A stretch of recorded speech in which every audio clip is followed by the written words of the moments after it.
only by an Orwellian use of language can this projected future or indefinite future of continued subjugation for the Palestinians be interpreted as compatible with an independent Palestinian state. And yet American politicians continually say, we're working for an independent Palestinian state. They accept these kinds of Israeli conditions. That's what the Secretary of State appears to have done. And yet they talk about a Palestinian state. There is occupation and there is a state. They're not compatible.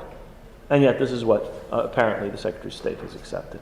Now, in this book, I focus on what I call 3 moments of clarity in the history of U.S. policy on the Palestine question, which illuminate some of the deeper reasons for these skewed American positions.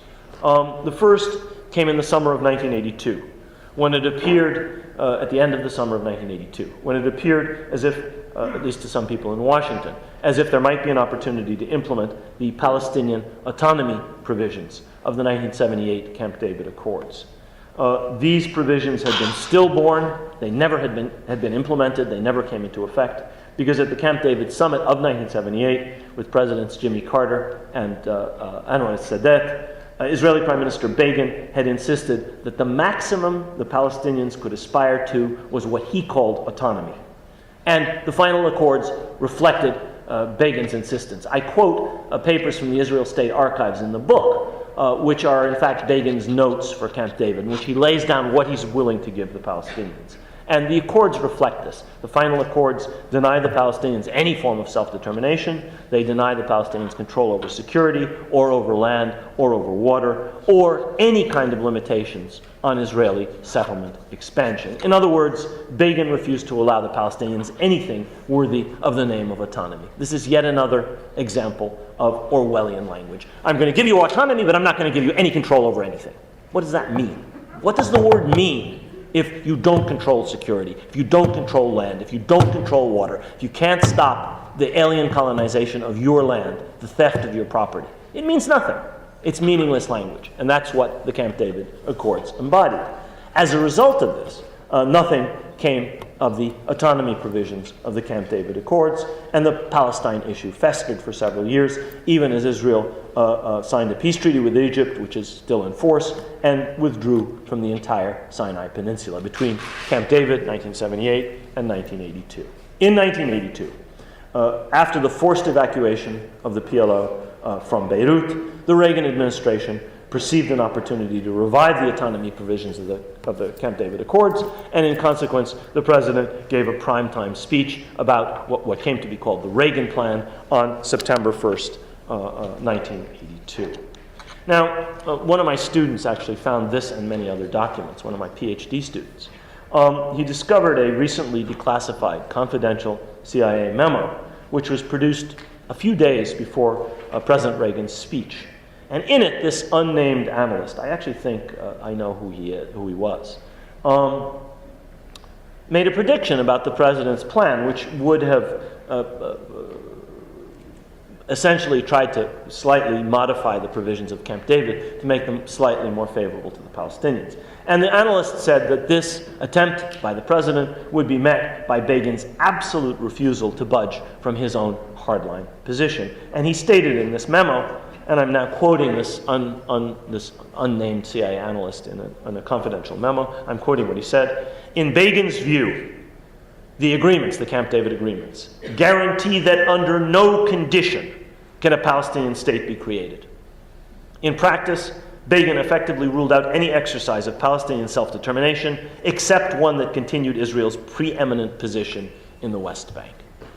These are prescient words because I think they describe the situation not just of Begin in 1982. They describe the situation essentially of every single Israeli government since then, whatever they say about Palestinian statehood, whatever words they use, whatever meaningless words they may use about statehood. What they're talking about is Israel's preeminent position continuing and guarantees that under no conditions can a sovereign, independent Palestinian state be created.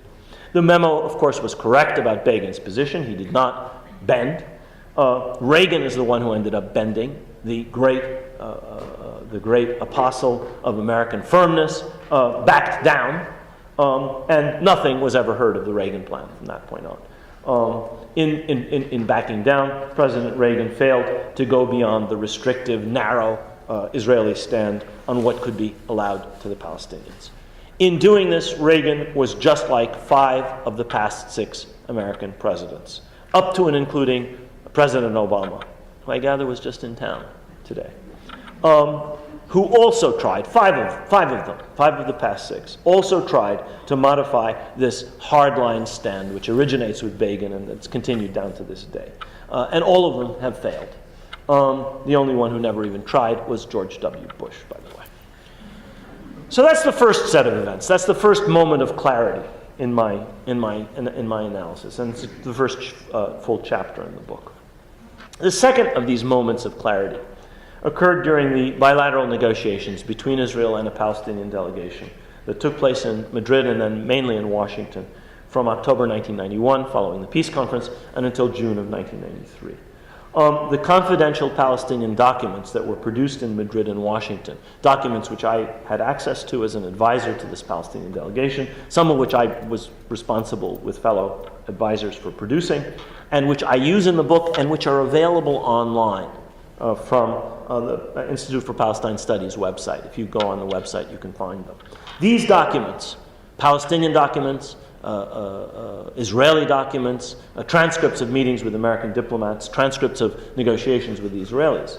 These documents expose the continuing complicity between the United States and Israel that starts with this 1975 letter and which I'm arguing continued certainly through these negotiations.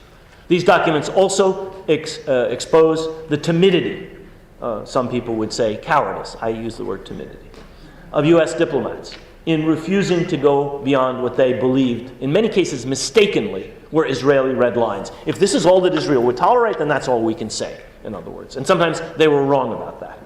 This reached the point in May 1993 when the United States, in the face of an impasse in the negotiations between the two sides, finally put forward what they called a bridging proposal to bridge the gap between the two sides. They were very reluctant to do this, and there was a big fanfare about it. Well, we're going to finally put forward a bridging proposal. This bridging proposal, put forward in May 1993, was less forthcoming than had been the last Israeli position communicated to the Palestinian side. In other words, the Israelis had been more willing to make compromises on the issue, I think it was the issue of jurisdiction, than were American diplomats in this bridging proposal.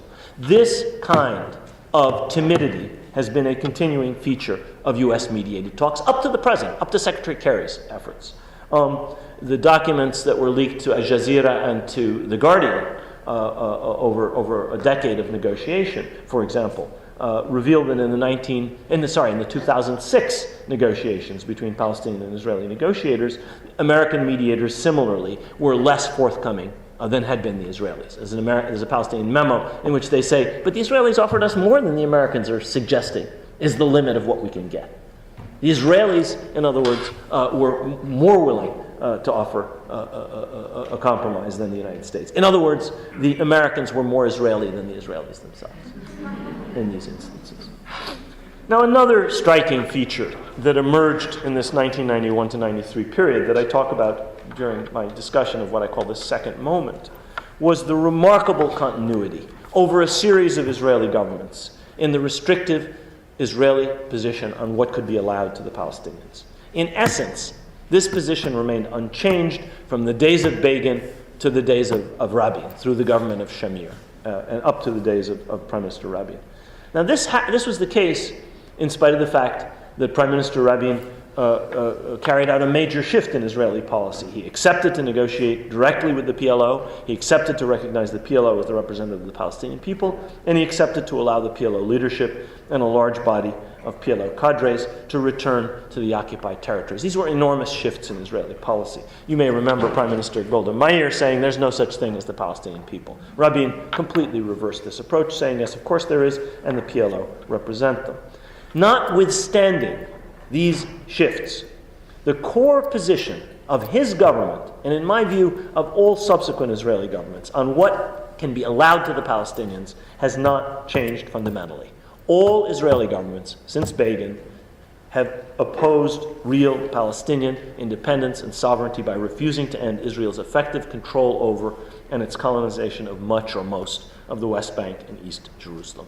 And the tragedy is, not that that was the Israeli position, but that American policymakers ended up acquiescing in all of this, sometimes against their will, sometimes against their best judgment, again and again. And I think Secretary Kerry is doing the same thing today.